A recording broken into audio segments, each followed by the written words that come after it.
Welcome to me TV news. నేను మీ చైతన్య జ్యోతి.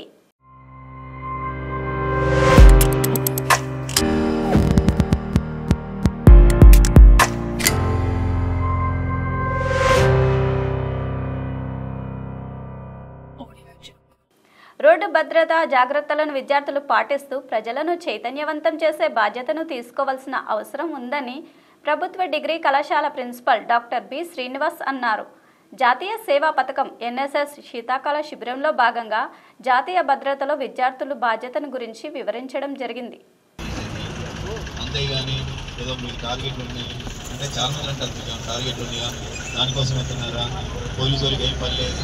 Road దగ్గర అంటే ఇప్పుడు మేము ఇక్కడ కొత్త వెహికల్ చెకింగ్ చేస్తేనే చాలా మంది తప్పించుకొని వెళ్తున్నారు, మమ్మల్ని తప్పించుకుంటారు. డ్రైవర్స్, కస్టమర్స్ వాళ్ళందరికీ కూడా మా కళాశాల విద్యార్థులకు కూడా మా మేనేజ్మెంట్ అందరికీ ప్రత్యేక ధన్యవాదాలు. ఎందుకంటే ఈ చాలా రోడ్ యాక్సిడెంట్స్ ఎక్కువ అవుతున్నాయి.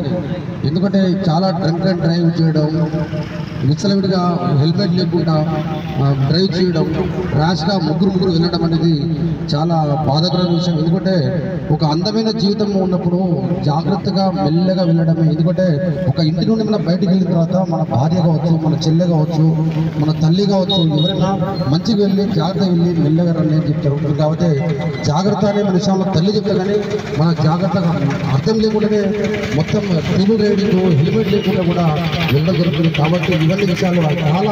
రంగారెడ్డి జిల్లా చేవెళ్ల నియోజకవర్గం శంకర్పల్లి మున్సిపాలిటీ పట్టణ కేంద్రంలో గురువారం ఏర్పాటు చేసిన కార్యకర్తల సమావేశానికి చేవెళ్ల కాంగ్రెస్ పార్టీ నియోజకవర్గ ఇన్ఛార్జి పామేనా భీం భారత ముఖ్య అతిథిగా హాజరైనట్లు తెలిపారు. ఈ సందర్భంగా శంకర్పల్లి టీఆర్ఎస్ మాజీ సర్పంచ్ శ్రీధర్ సుమారుగా 150 మందికి పైగా తన అనుచరులతో భీం భారత్ సమక్షంలో కాంగ్రెస్ పార్టీలో చేరినట్లు తెలిపారు. డ్రంక్ అండ్ డ్రైవ్లో 7గురికి జైలు శిక్ష పడినట్లు Rajendranagar traffic police station inspector Bose Kiran తెలిపారు. గురువారం తన కార్యాలయంలో ఆయన మాట్లాడుతూ మద్యం మత్తులో వాహనాలు నడిపిన 7గురిపై కేసు నమోదు చేసి గురువారం ఉదయం రాజేంద్రనగర్లోని 3వ ఎన్ఎన్ స్పెషల్ న్యాయమూర్తి ఎదుట హాజరుపరిచామన్నారు. నల్గొండ జిల్లా ఆశల సౌధం ఏఎంఆర్ ప్రాజెక్టులో ప్రధాన భాగమైన పుట్టంగడిలో 3వ మోటార్ స్టార్ట్ చేసి నీటిని విడుదల చేయడం జరిగింది.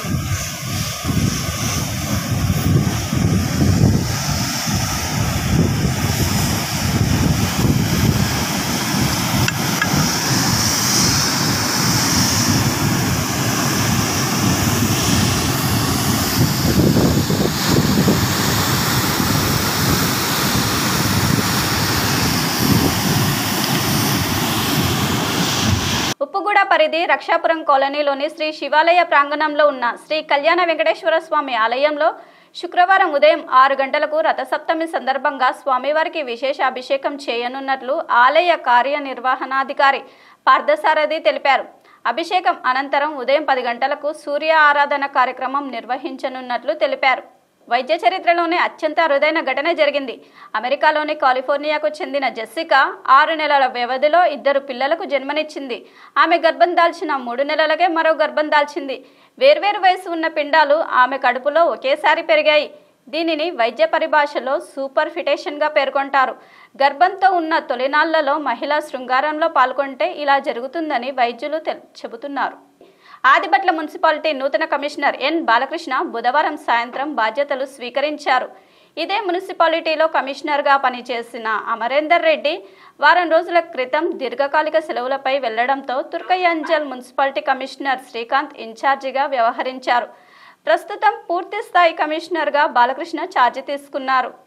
ఆలయంలో చోరీకి పాల్పడిన నిందితులు పోలీసులకు దొరికిపోయిన సంఘటన కొత్తూరు మున్సిపాలిటీ పరిధిలో చోటు చేసుకుంది.